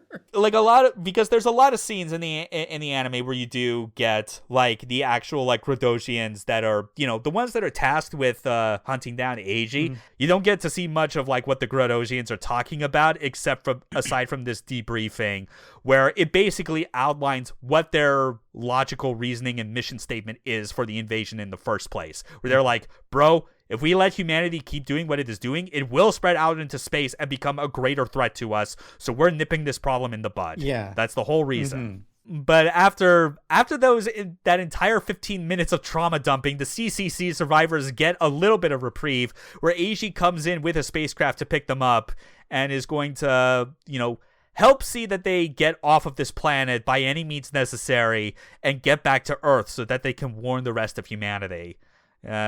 One thing I did point out is that during this scene where the survivors reunite with Eiji and they're preparing to take off from the surface, which, as you might imagine, also excises several episodes that take place like before they actually get off the planet's surface. Yeah. But there is like a music track in here that like when it starts off, the bass line gave me immediate Votom's vibes. I forgot that this was part of the Layzner soundtrack and wasn't just a song that they repurposed from a previous anime, because it sounds like it. It kind of does. Yeah, I get what you mean. Yeah, but they do take off the planet, off of the planet's surface in short order with a tense game of chicken. I am going to add because it's Gale's SPT squad against Eiji's spacecraft, literally about to collide with each other. Like Gale does get out of the way, though I don't think Eiji like. Even if they did collide, Eiji would have won anyway, just from the sheer like mass difference alone. Oh yeah. But you do get at least like a scene after that where you know, it's supposed to highlight that it is the prelude to Gale's final battle. I love that you took a note about this. Nothing like brooding when you're completely shirtless. Bro, it's just shirtless. I'm like, what are you doing? Who are you know what? I'm pretty sure that there's like an innate sense of pride in Gradosians, no matter what. That even if it's not like, even if your head is more on your shoulders and you are not a racist piece of shit. Yeah. You probably have enough self-pride in you that you're like, hell yeah, I'm just going to let these pecs hang. Yeah, I'm just going to They're beautiful. They're beautiful. I'm just going to look at myself in my reflection and just enjoy the view. As I reflect on the fact that it's like, I have no choice. I have to kill this traitor, even if it's going to like bring huge distress to my future wife. I have to do this. Yeah, I have to. So we got battles now in space, where it still continues to demonstrate that this is some of the best mecha animation on TV during this decade, but while still making sure that these kids are having a bad fucking day, because we get to see American reinforcements, and then the American reinforcements are no more. Yeah. Yeah, even Eiji starts having a real rough time as he goes back out into battle with Layzner, that it is like, you know, this is basically the point where Eiji's desire to take the pacifist route versus Rei's practicality with Layzner in trying to get him to actually annihilate the enemy basically kind of hits its breaking point, because he cannot keep up against Gale, and Eiji is about to fucking die until the big moment happens. Yeah. VMAX's first activation. Holy shit, there's like no words, or almost no words I could say. Like, it basically frames it as such that like Eiji is so overwhelmed he might as well be in a trance as Layzner's eyes turn purple. The electromagnetic blue aura around Layzner is activated. It takes off and zips around of its own free will, no longer in Eiji's control. You even see it from like the perspective of the kids on the ship, that they are just seeing like a blue streak across like the blackness of space as it fucks up Gale so hard. Oh yeah. This is a very impressive, like, this really shows the power of this thing really effectively. Yeah, that as soon as Gale's like SPT is completely wrecked and Gale is on death's door, that is when you see VMAX turn off. Layzner like stands in place to cool itself. Eiji realizes the horror at what has happened, And like at least in Gale's final moments, you do see that there's the bit of humanity in himself that shows that he is the one noble Gradosian, despite being like basically a tool of what is going to be a fascist totalitarian invasion. Yeah. He sees the Earth at a distance and is like, that was the home of your father. I see why you wanted to protect it. It really is beautiful from up here. It's a bad time for Eiji. He cries the hardest he has ever, like, in this entire series. But at least, like, he's able to get away along with the rest of the survivors from Mars. They arrive on Earth. But we have some bad news. Eiji is now in government custody, stripped and thrown in a padded cell like he is an alien. Oh, well, oh no. I mean, technically he is. He is, but... I mean, half alien, but it's still dehumanizing. Yeah. This is all just to really highlight that it's like, there is clearly a futility that is like in the air throughout this entire story arc in 1996 that you see, where it is like, I feel also supposed to tie with, I imagine what Ryosuke Takahashi and many others at Sunrise were probably feeling, where it's like, if there were to be some news of like a horrible conflict that's about to happen and turn the Cold War into a hot one, that like trying to find a way to warn the superpowers to not make a huge mistake would be practically impossible because everyone is so self-centered on making sure that they have like the advantage in any sort of industry or power over the other. That obsession is essentially their downfall, because the Americans are clearly displaying it where they do not care about like taking Eiji's warning to heart. Yeah. They just want to like to study Layzner and see if they can reproduce it so that they can have an edge over the Soviet Union. Which Unfortunately, that becomes a huge problem when they had to fuck around with a bipedal robot sporting an onboard AI and then find out that not only is it alive and able to fully control itself without a pilot, it has two. This is the real secret of Layzner. It's not just Ray that is on board. You could almost say it's more like another side to Ray. There is another AI that is in charge of like preserving Layzner at all costs, and as well to the same extent Eiji, its pilot, that in order to stop it, because Eiji has had suspicions about this, because he knows that Layzner has wrestled control away from him in the past to kill other Gradosians when he didn't want to. That he gets real extra about it by getting into the cockpit and pointing a handgun at the console. And even like he says, I'm going to do it. And he does it. He actually does shoot. He's like, he's not fucking around at this point. Yeah, he shoots at it in order to like get the latent second AI inside of Layzner to reveal itself. And the whole tension behind this escalates to the point that they have their final like debate, I guess I'm going to call it, in space. They are literally in orbit as this happens, like staring down the barrel of Layzner's rifle, where the second AI is revealed to be Foron, which was another program put in specifically by Ken Asuka to carry out a secret mission, like a mission that is separate from what Ray has been programmed with. And that is to carry the true history of Grados. It's here that it reveals what anyone that I think watching this for the first time could have seen from like a mile away. And that is Gradosians and humans are basically no different. Like, Grados' history is that prehistoric humans were picked up by Grados' original civilization, which were on the verge of dying, and basically took those humans there to their home planet to have them basically like form their own civilization as their successors. And because of that, they became incredibly advanced over the course of millennia, and unfortunately, as a result of that meant they became like galaxy-spanning conquerors. And now Earth is like the next on like their chopping block as part of like their, supposedly justified reason as saving humanity from itself. But the problem is, Grados has basically been operating under like the veil of a false history in that, oh yeah, Gradosians are Gradosians. There are no other beings in the universe like us. Yeah. Except there are. They are humans. Yes. And that is what Foron is trying to accomplish with Layzner, and making sure that, in Foron's eyes, Layzner existing as itself is supposed to be proof of Grados' true history because it holds all the data. But Eiji manages to convince it to stop taking control away from him because Eiji is half human, half Gradosian. In his eyes, he is the true bearer of Grados' true history because it is the union of the two species that share a common ancestor. Yeah.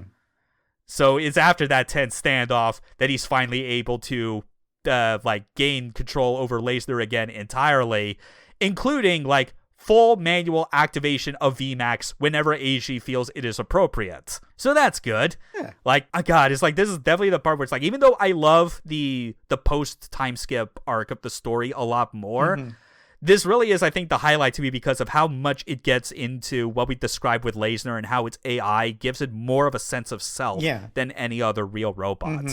It's just too bad that things are about to get even worse for everyone. Hooray, let's go. Things are going to shit.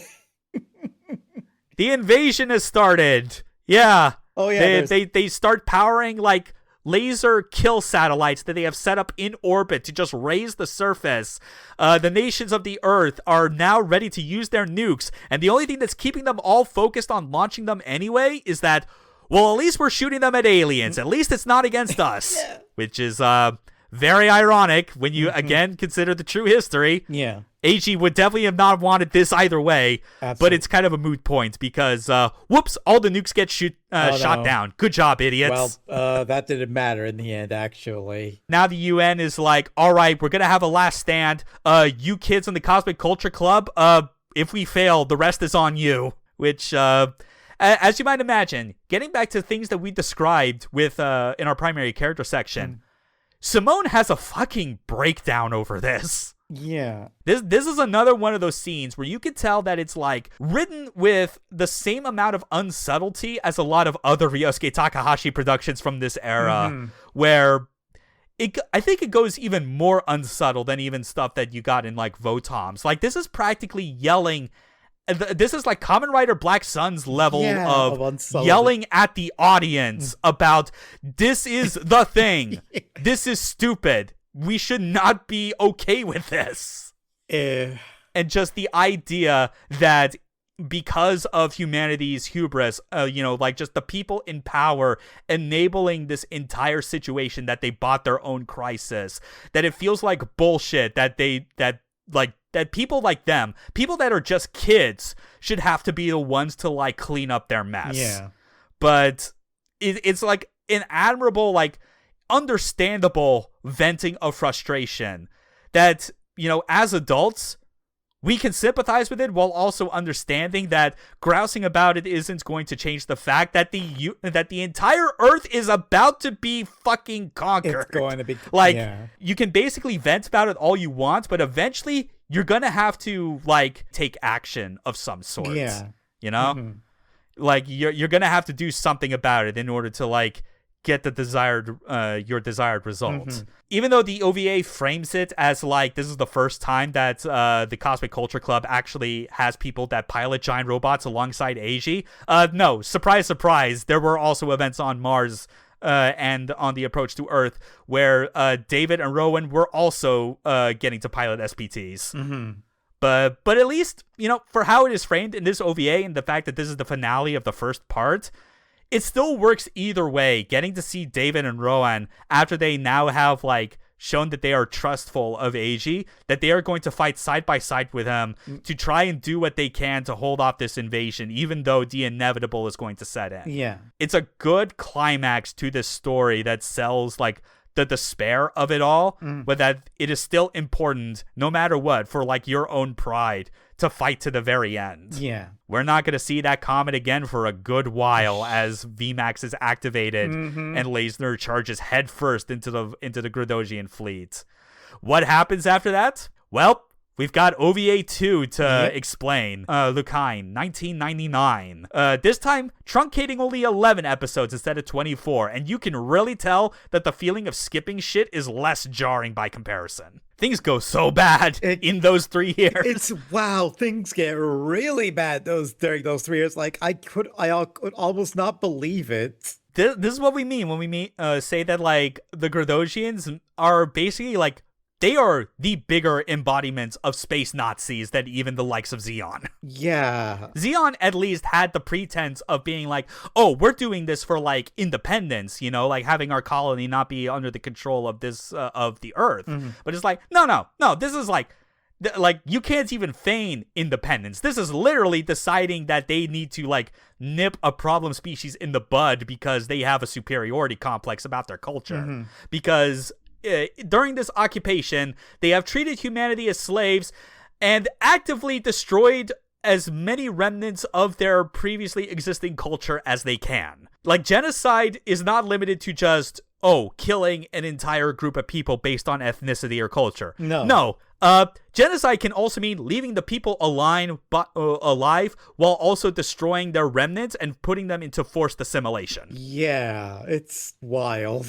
And like during like the opening of like this OVA, like the start of the time skip, you see an altercation that David and Anna, you know, obviously now older, and David in particular is a gun-toting member of the resistance. Let's go. They get into an altercation with a very fetishy-looking SS officer, who I realized after the fact, fucking Kashmir from Overman King Gainer kind of looks like him. Almost a little.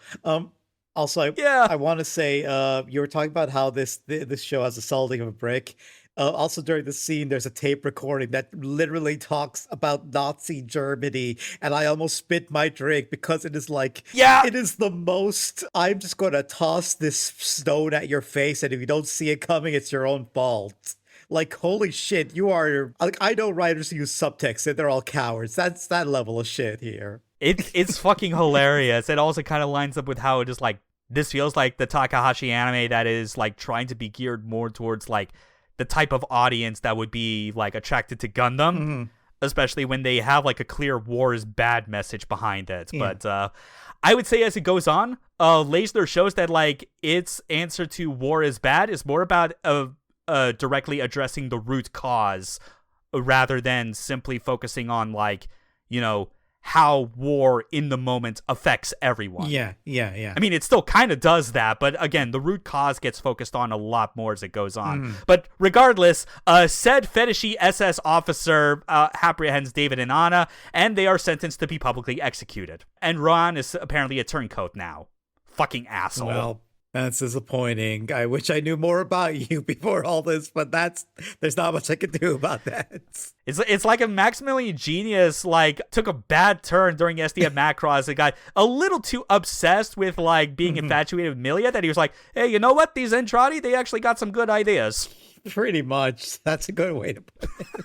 But the day of the execution comes, and it's like, you know, the OVA is really laying on thick the sense of despair being under Gradosian occupation, that even the nature of the execution is incredibly absurd. Like, it's by the officer's admission, it is more about setting an example than actually offering a quick death. Which that I say, gee, if you really want to make an example, I'm surprised he didn't think to like appropriate our history of crucifixion against them. Yeah. But then I suppose you want to make sure that your idea of everything you do is entirely of, quote, Gradosian origin or something. But who cares? What matters more is that this execution, this space Nazi shit, gets interrupted by Eiji and Layzner's return. And, oh boys, it's so triumphant, especially when you see Eiji's fucking redesign. Like, that's the Eiji I remember from years of playing Another Century's episode 2. He's gotten taller, he's bulked up a bit more, he looks like he came out of Fist of the North Star and is ready to fuck people up for, like, beating on the downtrodden. And he even has tonfas, damn it. The tonfas are, like, such a cool addition. Yeah, they're so good. God. Oh, man. And, like, the fight that breaks out, like, starting on foot, you know, with him humiliating that fetishy officer with like no shortage of showing, oh yeah, Eiji's back, and compared to how he was in 1996, he's no longer like showing any mercy. I mean, he doesn't kill them. He doesn't go out of his way to murder them like quickly, but he's at least showing that like there's no more hesitation in fighting against like these oppressors. It is so good. Yeah, he's more willing to commit violence now in a way. And basically, and it's fortuitous that like at the time that Eiji finally like resurfaces, basically be a signal to his friends and like the rest of humanity that is like, this is the guy with like the most powerful SPT from 1996. He's gonna help us out. Things are gonna turn around. Our true villain, Lucain, finally arrives on Earth, demonstrating his true villainy as a cultural supremacist. Because his dad, Admiral Gresco, has been overseeing the occupation, but his son, this is where you see some signs of tension even within the ranks of Grados itself, because you see the difference between what is a young radical in Lucain and a more rational but still evil elder in Gresco. Yeah. Because Gresco has, he's done everything that he said he was going to as part of the occupation, subjugate the humans, remove their culture, re-educate them into Gradosian culture. But Lucain is upset because it's like, bro, you're not doing it fast enough. You literally left the New York State Library standing. What the fuck? Yeah, he's just, which is why he goes in and burns all the books. It's like that is like, no, just in case you didn't get it enough, by the way. We have actual book burning as well. I'm like, okay, I get it already. But I get it, yes. And it's important to remember as it goes on, like how I described Gresco. I am serious. Even though he comes off as more level-headed than his own radicalized son, make no mistake, Gresco is still evil. Oh, yeah. He is still enabling all of this shit. Yeah, he even said... No matter how much you want to look at it as like a difference between Daikun and Giran in the original Gundam, where, remember the scene where Daikun Zabi basically called his son Hitler? Yeah. Gresco doesn't even try to do that. He just stays silent. He just stays silent. He does nothing to do... Well, he kind of does something, but it's like... The guy is still evil. He's still pretty fucking evil. He even says it himself. So yes, Lucain has made his entrance, and on top of arriving on Earth to assert himself as the most evil, racist motherfucker ever, he has arrived with the Death Demon Squad. As we mentioned, one of the most on its nose, evil-sounding names for a squad ever. And guess what? One of the members of there, we have a rebuilt cybernetic Gostero. Oh boy. Like, again, like we mentioned this much, that the OVA, with how much it cuts out, it frames it into making you think that 1999 is when he makes his actual entrance. But no, it's more to say that 1999 is when they introduce Gostero, as I think most people eventually remember him for, because this is where he commits his most infamous acts. Yeah. Because Julia, a character that we kind of had to skip over when talking about the first OVA. Like, she briefly shows up to try and like fight Eiji before getting shot down and landing on Earth. 1999, we see what happens to Julia in the wake of that, where she has become the Holy Maiden of Cusco, has a following of other maidens herself, and is now traveling the world to like promote like peace talks to try and like bring about like kind of like equal living and understanding between humans and Gradosians. And her travels now bring her to New York, where the occupation force's main headquarters is at. And Lucain does not like this. He does. For obvious reasons. Yeah. Peace talks with these earthlings? Never! Bro would rather burn things down than do that. Like, this is where not only is Gostero introduced, it also brings up an important thing that needs to be highlighted from, like, past episodes where he technically was in it, but, like, more of his backstory had to be excised. Gostero had romantic feelings for Julia, but was understandably fucking rejected by her. Like, I'm pretty sure, like, even before Gostero got all the cybernetics and became extra bloodthirsty, she clearly had to have sensed deep down that it's like, oh, this dude's a piece of shit. Yeah. I want nothing to do with him. Oh, he sucks. So this is why, like, when he sees Julia is the Holy Maiden, he tries to make an example of her by actively, like, requesting Lucain, basically saying, hey, bro, let me have my way with this woman and sexually assault her in public. God. Which is a big yikes. Yeah, like in case you didn't get that he was a piece of shit already. Which is why Eiji shows up to beat the shit out of him on foot, and then makes a wager with Lucain, basically saying, hey, let me fight this dude in his SPT one-on-one. If I win, you leave these people alone. And if I lose, then you could do whatever you want. And here's the thing. Lucain is a racist piece of shit. He's a cultural supremacist. But because of his upbringing, he is also part of nobility. which means as part of that nobility, he also has a very high and mighty sense of, quote, playing fair and like offering a chance that's like, you know, if he makes is offered an official wager about something, you know, he will honor the deal. Mm-hmm. And surprisingly, he does, because Eiji and Gostoro have an SPT fight barehanded. Like, we've seen a lot of mecha fights up to this point where they're making use of all of their armament. This is just robots flying around, punching and grappling the shit out of each other. And it's a really good way to freshen up, like, all the fights that we've had up to this point. Oh, yeah. Like, just this straight up brawling here. And the brawl ends in a victory in Eishi's favor. And this is one of those things that I mentioned that is really good to see, is that Gostoro is a piece of shit, but when he screws up, it is great to see that even he is not immune to any sort of punishment from his superiors, even though they are also awful people in their own right. Yeah. Like, oh man, Lucain is pissed when he sees the outcome of this. He's so mad. Yeah, just like shoots at his Death Demon Squad mask and then has the remaining members apprehend him and like toss him in prison. Basically being all like, you're a fucking disgrace. Don't you fucking beg for us. Yeah, it is quite something. It's something, all right. That said, though, we still have to see what Gostoro is up to.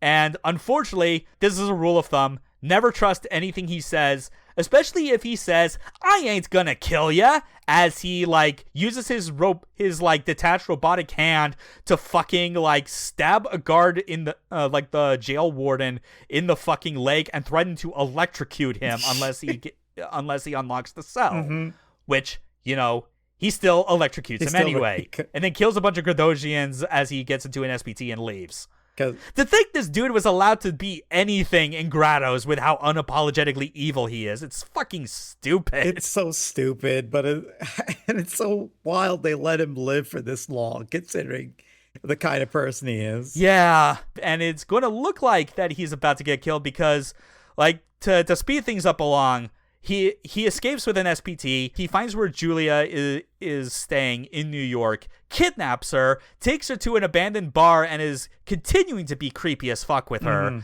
Layzner and Eiji arrive to save her, and the fight goes in a way where, like, you know, Gostoro, being a sadistic prick, ties Julia to, like, the front of, like, of his SPT's arm shield. Eiji's able to save her somehow, even though VMAX is technically active during this point, I am going to say. But whatever, I guess the magnetic barrier is more harmful to like metal and inorganic objects than an actual person. So I guess that's how he's able to save her.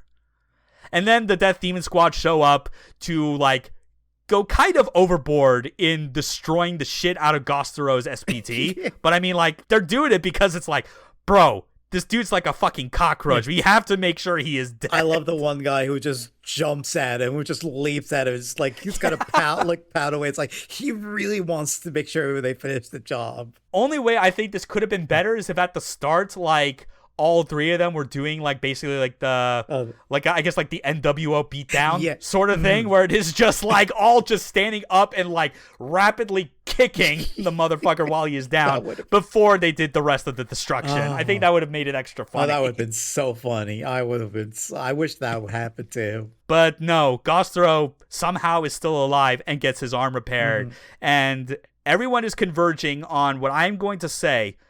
Based on the fights that the OVAs have chosen to highlight, this one is the best. We basically have Grados performing a raid on the Resistance's main headquarters, where they are currently working on making their own, like, human-developed SPTs. You know, like, if the Resistance can create their own giant robots, just like so that they can, you know, fight alongside Layzner, they'll have more of a chance of resisting Grados's, like, military might. But obviously, you know, it's been busted. They got to move everything out of there. Layzner stays behind to fight the three members of the Death Demon Squad. And Gostoro shows up with the intent of completely fucking with both sides. And he does it on foot with a rocket launcher, hiding behind rubble and basically dashing from cover to cover, that it's like he is actively fucking up like one particular member that like one of them goes, dude, it's Gostro. He's right there. I see him. And the rest are refusing to believe him until it is too late. It is so chaotic. Yeah. Like, because of all the stuff that is going off, like the floating mines. There's one SPT has like his version of like the Goof's heat rod, you know, that whole prehensile wire thing. Yeah. And I think my personal favorite is the one SPT that has a drill arm, but the drill's not positioned where you think it is. It's on the elbow, so you get fucking drill elbow drops. It's so fucking cool. How the fuck did, like, I'm pretty sure even Gurren Lagann, you know, a robot that is all about drills, I don't even think it had that idea at any point in the anime. Fucking missed opportunity. Absolutely. Yeah, so much chaos that, like, pretty much, I'm pretty sure by this point is, like, there's only one survivor of the Death Demon Squad that gets out of here. But not before, with Gostro, like a cockroach, as we've been calling him, the bastard is finally dealt with by being unceremoniously squashed underfoot. It's so funny how it happens because there's no, like, dramatic framing behind it. No, it's like the equivalent of just like a giant Terry Gilliam foot from Monty Python stepping on him. It's kind of the perfect way for him to go. He's just gone. Bye. Yeah. Absolutely deserved. Yeah. Rest in piss, fucko. That's what you get. No dramatic death for you. So we're getting near the end of the second OVA where, you know, the biggest, most intense, chaotic battle has already taken place. The biggest highlight of the 1999 arc. And things have to wrap up as, despite all the attacks and attempts to save her, Julia still gets abducted and this time taken to the heart, to Admiral Gresco himself. Lucain is frustrated by this because he does not like the things that she is preaching. And is suspecting more and more that his father is clearly hiding something from him. So we get one actual final battle after this that doesn't top the final one, but is still pretty important. Because Layzner gets drawn out into a trap. Lucain is there with his Zakal because he is demonstrating that Layzner is no longer the only SPT with the VMAX system. Oh, absolutely. Zakal has it. And it's an even more powerful version that actually, on top of the yellow aura, the yellow electromagnetic aura that it has, it also has like a red power system to it that can amplify it even further. Yeah, this is a battle between comets, and Lucain's a piece of shit, but I'll give him credit for this. Using Zakal with its VMAX to Izuna drop Layzner.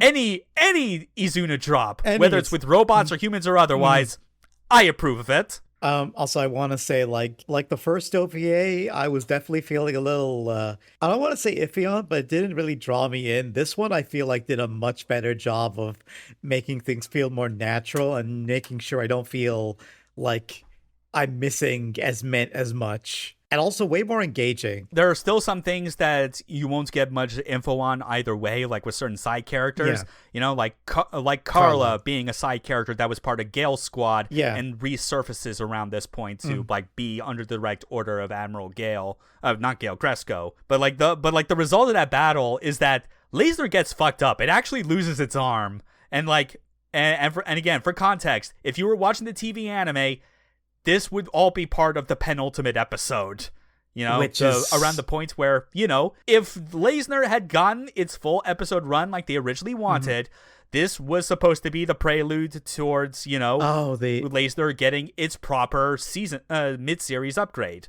But no, it ends with a standoff where Carla and her squad are coming to interfere with the fight and finish off Layzner.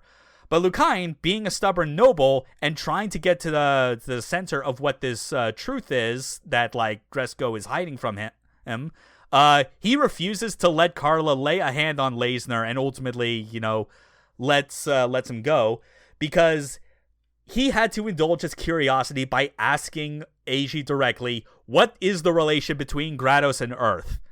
And all I can say is, there is no take-backsies after this. There's absolutely not. Also, it's crazy to me that after this is where, and then there would be the final episode afterwards, because that's like, whoa, okay, no, there is no way you can wrap things up that quickly in like 20 minutes. Yeah. So instead, we have the final OVA, Seal 2000, which has a little under an hour to actually flesh things out more. And I would say this is where I really came to appreciate what Layzner was trying to go for in terms of story and like characters, because I said as much that behind Eiji, Lucain is like the next most important character because this OVA is all about his downfall. Yeah. And it is a really fascinating downfall to watch. Well, I guess technically before we can even get to the start of his downfall, we get to see the setup for Layzner, the original body of Layzner, getting replaced with an enhanced version. And guess who comes back for the last time? It's Foron, the second AI, who, again, because of it giving Layzner a huge sense of self, really is not okay with the idea of, like, allowing its systems to be taken apart and transferred into a new robot, because it's like, what if they decide to scrap me? What if, like, you know, like, how is this part of, you know, my true mission? And it takes Eiji, again, having to, like, convince it that, no, this is okay. You're going to be put into another body that is like Layzner and even better. You'll still be able to complete your mission. But where the plot of this OVA really kicks off is when Lucain finally barges in and like with the intent of like getting the truth out of Gresco, and they bring Julia in to basically explain it. Julia relays the secret history of Grados. Lucain refuses to believe it, and it takes Gresco drilling it into his head. No, this is the truth. I didn't want to tell you the truth because you were too young and stupid to be burned with it, because because you need to have the maturity to handle it if you want to be a ruler. And the result is patricide. Just literally just shoot. Good job, idiot. Just shoots him, like just loses his mind and shoots his dad's. Who then shoots Carla, which, again, if we're going based on the OVA, you barely know anything about it to begin with. So I was like, whatever. Oh, yeah, her. It's okay. I barely knew you. Whatever. Yeah. Sure. It's important during this moment as well to kind of bring up that when I was talking about the differences between how, like, Lucain represents the kind of, like, hot-headed young radical of, like, a fascist, like, kind of, like, toxic worldview, and Gresco is, like, the more aged and, like, rational version of that worldview. It's like you're still not supposed to feel any sympathy for Gresco, because even as he is like revealing the truth to Lucain, he basically lays out kind of like just the modus operandi of like any like ruthless ruler, or like, not ruthless doesn't even need to be a qualifier. It's like what he believes is important for anyone to be able to assume a level of power over people. Is that, in his words, to have power is to acknowledge oneself as evil. Yeah. He has no pretense of a righteous cause. He understands, like, the reality of, like, bro, this kind of position requires you to be, like, morally compromised in order to maintain the status quo that you need to, like, maintain in your society. Yeah, he's basically saying, no, you gotta be a fucked up evil person, which is what I am. And by extension, I'm pretty sure it's supposed to be a commentary that any of the rulers of the superpowers, of the global superpowers during the 80s, let alone now, probably also adhere to that exact same thought, because what is important is making sure because like cultures and like perspectives of justice change with the times, you know, like that's kind of the thing. Like Lucain's idea of like his superiority is based on a very worldview that assumes it could never change depending on the times, but it can. So he's got to learn to accept that and adapt in just the right ways to ensure that they can maintain total control over their subjects. Yeah. And like that harsh truth, followed by shooting his own dad in a fit of emotional duress, is suddenly tasked with like Gresco's dying words is, kill Julia so that the truth about Grados cannot be revealed to anyone else. And Lucain decides to do not that, and instead make things worse for everyone else. Yeah, it's almost like the show is saying, yeah, people who are like ride or die with this kind of ideology are very mentally fragile and will break at a moment's notice. Like, and everything will just crumble in front of them, which is what what happens to him in the rest of the OVA, where this man just has everything just burn in front of him until he's nothing. It's just a systemic shattering of a worldview that you can see happen in steps. And it's like, I really like seeing that when it is when it's applied to a villain where like they can end like their character arc in a way where they admit total defeat of their own free will.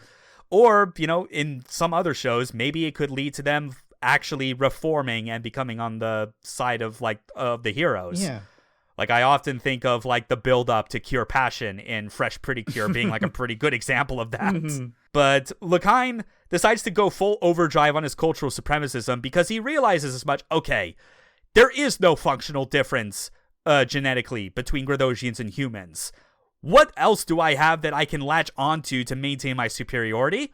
Well, again, it's about the culture. And if you fully believe in the culture that I deem to be the real culture and no one else's, then you're good. Which is why he gives a promotion to Rohan as his right hand. Which even surprises Rohan to a certain degree. Yeah, even he's like, okay. And also he kills all of like the old Gradosians that he feels might still have like some sympathy towards his dad.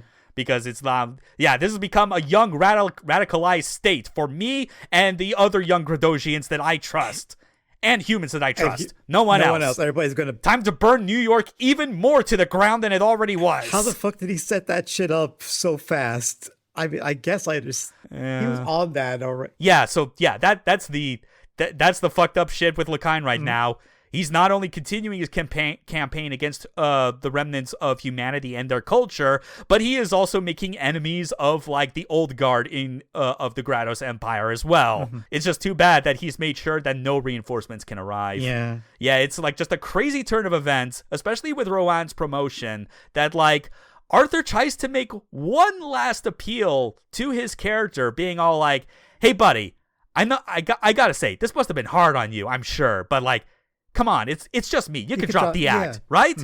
Yeah, you're just doing this in order to get close to them, and so they can sabotage the Grados from within, right?" But Rohan is just keeping a straight face, being like, "No, bro, what are you talking about?" Yeah, it's like, no, I am a traitor.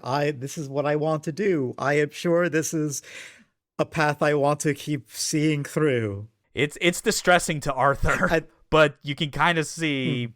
Like, when you get to the end, you see why this is like... There's clearly a reason why Arthur is still allowed to even continue working under, like, the Grados chain of command, despite the whole fiasco with, like, the invitation for, like, that reunion with, like, the other CCC members. Yeah.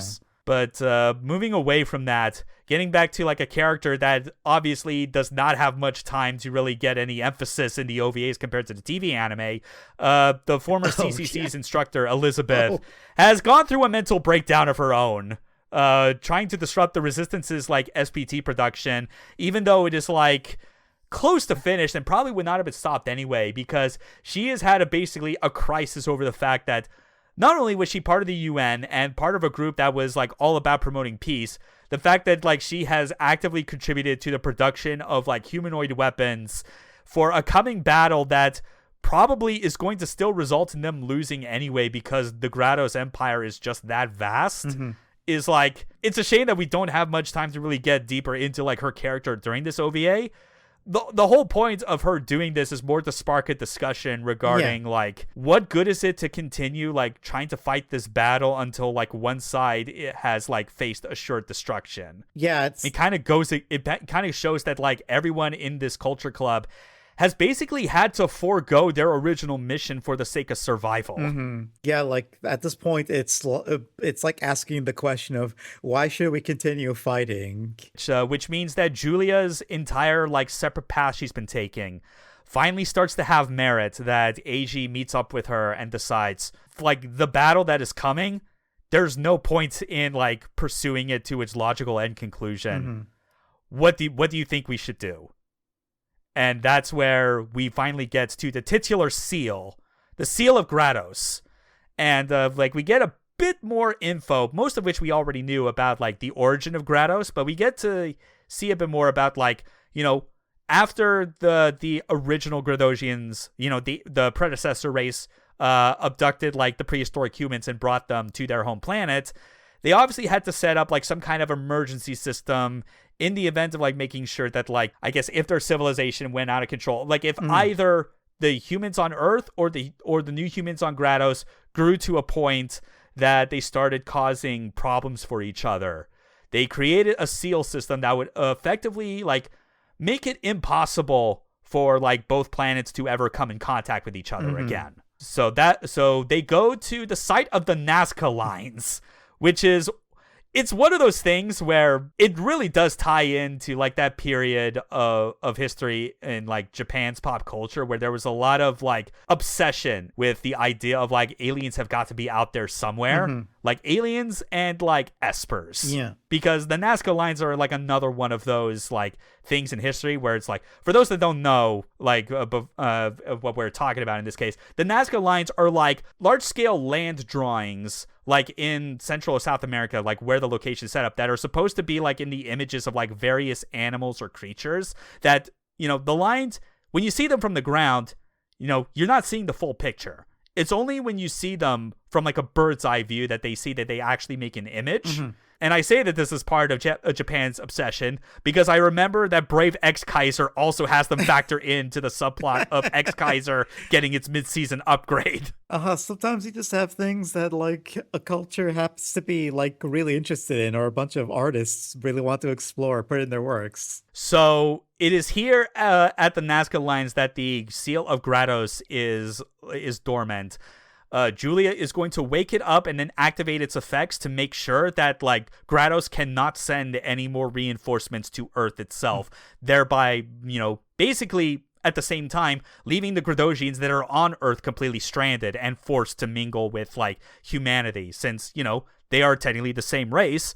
There is no reason to have such divide and like force them to live together. But that does mean that there's still going to be one last battle at the site in order to like hold off Lukine's forces until Julia can complete like the whole process of activating the seal. It's a big battle when it happens, and there's kind of a lot of like, you know, like tension and anxiety kind of leading up to it. You know, like one last touching moment with like our heroes like the night before it happens. And Eiji, you know, it's weird in 1999 seeing him wear the same suit that he had in 1996. Yeah. But it's, I think it works well enough as like a way of kind of like bringing the entire character back around, because again, by this point, Eiji, while he has not gone the route of, you know, just like killing his enemies without remorse, it's kind of to show that like eventually Eiji is going to have to go back to like his pacifistic roots by the end of this. So the battle is taking place December 30th, 1999, you know, like on the cusp of the new millennium. The battle is not looking very good until the seal activates and a giant like ancient technological pillar erupts from the ground and shoots into space, in which it is now Eiji's cue to follow it there. And you know, from the command center in New York, Rohan, in a show of like absurd levels of trust from Lukine, gets promoted to the commander of the entire battle, which shocks him even more. But in a funny, like kind of absurd visual kind of like portrayal of it is that you see Rohan slowly go to the command chair, sit in it, and then the glare on his glasses goes just from 0 to max.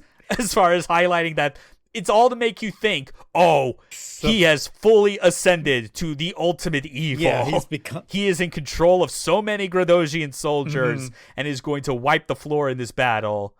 But when when the seal is launched and he is being like told by everyone in the command room, it's like, what are you waiting for? Give the order to attack. They're on the ropes. Surprise! Rohan was not a traitor. He orders the Gradosian troops to retreat and gives the signal to the resistance on the outside to storm the fucking pyramid.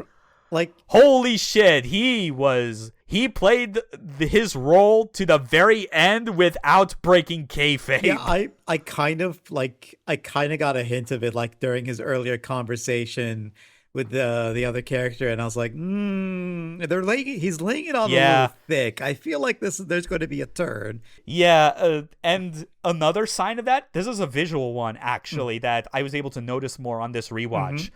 You know how throughout all of the second OVA, his hair is completely slicked back. It's a bit more undone. You're starting to see more of the strands and bangs in front of him, like start to curl forward again. Oh, yeah. So it's supposed to symbolize, like it's the hair change kind of symbolizing like where he is currently, in that, like, by the time that he finally goes, all right, the jig is up.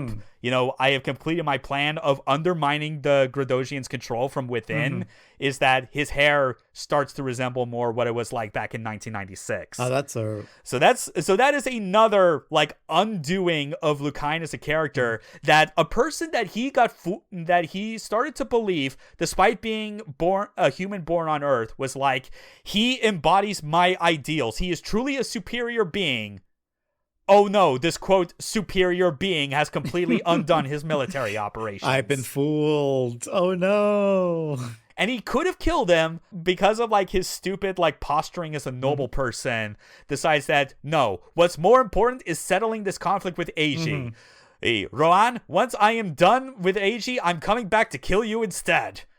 And as you might imagine, he doesn't. Because we got our last SPT battle. It's in space. The comet's squaring off one last time before getting interrupted as both of them are basically transported inside the seal itself.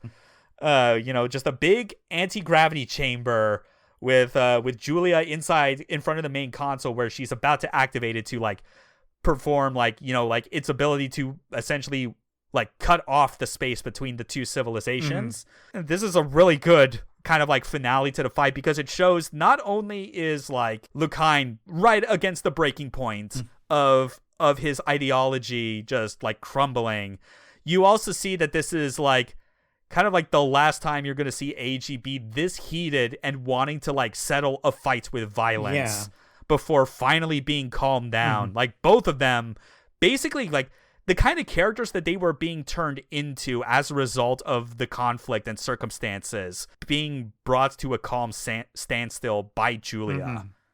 Like telling Eiji and Lukine to like lay down their arms, and that the plan now is that Lukine is going to go back with Julia to Grados when the seal is activated, and Eiji is going to stay behind. Even though this was not part of the plan as Eiji originally assumed. He thought he was going to go back because he still feels, again, some kinship with his Gradosian roots. But the reasoning is like, no, dummy. Like, you are also a person of Earth. They need you, and plenty of your fellow Gradosians are also going to be there as well, and they need people to show them like what it means to coexist. Yeah, he gets ejected from the seal. You see it activated. And the light show is one of those like digital effects being composited in that is like one of the earliest ones I can think of being done for an anime of like it was one of those things where like for the longest time, like right up until the end of the millennium, that you were still gonna get anime with traditional cell animations. But like you still like saw some near the end of the 90s that tried to do some digital compositing for like certain effects. It's kind of that same thing, but it's just replacing the entire skybox. Yes, essentially. It's almost like that. It's definitely makes it stand out, even if it's a little jarring. But I get what they're going with. Yeah, like really shows that like the Seal of Grados is like such an ancient piece of unknowable technology. It's literally otherworldly. Yeah. It does get the point across that like space and time is being like tampered with in some way in order to ensure that these 2 points will never meet again until the seal is undone. Because after all that, after briefly floating in space without Layzner, Layzner wakes up, picks up Eiji, and returns them to Earth to help rebuild it for the new millennium. The fact that this was called Seal 2000, I think also ties into another kind of beautiful thing about the message that Layzner was trying to get at. Like, this all started with a speculation that the Cold War was somehow going to continue into the 90s, Yeah. And with, like, the entire conflict lasting until the very end of 1999. And highlighting that this entire war, born out of racial and cultural superiority, was so stupid that, like the way to end it wasn't to destroy one side or the other, but to like create a scenario where both sides had to like set aside their differences, understand that we are all the same being on the same planet. Like leading up to the year 2000, most people these days, like especially like, I mean, this is just naturally how it's going to be, people that were born after 2000 or born in the very late 90s when they were like, you know, infants, like too young to actually have any formative memories. Those people are never going to understand like the feeling of significance that came with going from 1999 to 2000. Oh yeah. There's a lot of significance that happened there, especially like just how everything kind of changes. There was also like a really hilarious scare over the fact that the apocalypse was going to happen with the whole Y2K nonsense. Yeah. But that was kind of besides the point. Everyone was almost thinking like it wasn't the changing of a century. It was the changing of a millennium. Yeah. Even as someone who was like 6 years old at the time, like I still got like a sense that it was like there was something significant about going into the year 2000. It felt... And I feel like even in 85, Takahashi was thinking that far ahead, and that like the story needs to end with like a turning point in humanity being the turning of a new millennium. Yeah. And kind of hoping that maybe eventually humanity will be able to do the same when we actually reach 2000. If only. It's definitely a very like optimistic ending after all the tragedy that happened before all this. Yeah, it's a very hopeful type of message. It's just a shame that they really could not like get the ending that they wanted all fleshed out for the TV airing. But I mean, it's better than nothing. It's better. I'll still take it over a remake where there would probably be a lot more other compromises to try and get a fit with like, you know, like current like seasonal standards or like animation practices and the like. Yeah. Like this, like I said, this anime feels so much like a time capsule that like it's kind of special because of the fact that it was a product of 1985. Yeah, this feels like a product of its time. That's why like when I say you can't make this show nowadays, I don't mean like in like what it's doing or what it's talking about. I mean in because a lot of the show is couched in that specific era. It's talking about the Cold War. It's still people who are feeling the effects of it at the time and like putting it into a piece of art. It's definitely special. I know it's a shame that neither of us have like watched all of the TV anime episodes, but like I absolutely could see like even in these truncated OVAs, I see what it is that makes people that are fans of Layzner really fucking love it and like put it as like a if not like a tentpole for like the entire genre at large, then certainly like a personal tentpole for like the kind of like mecha anime that they like. Yeah, I can definitely understand why people would be ravenous about this anime and be like, this is one of my favorites. It's a good time. Yeah. We're definitely gonna, sooner rather than later, we're definitely going to like go through these episodes on our own time and like get more of the details that like we had missed before. We definitely will. But this was fun. This was a good time. Thanks again always for being on, Neff, especially for this very long episode. This is a lot longer than usual, that's for sure. Probably won't be the last one of its type. Yeah. Especially when, I'm just going to say it right now, no more hinting. Like, the next 2 episodes, we're going to be doing Giant Robo the animation. Obviously, we had to do it. We're saving it close to last. One of the greatest. As well as after that, Space Runaway Ideon. Oh, that's going to be another big one potentially. And it's the movie versions, as I hinted at. Yeah, so I hope you're all looking forward to that. Our last episode's still going to be a complete mystery. We're keeping you guessing until the very end. You're just gonna have to come back for that one. Thanks again, Neff. Thanks everyone for listening. See you for one of the greatest anime of the goddamn 90s. We'll see you then. Bye, everyone.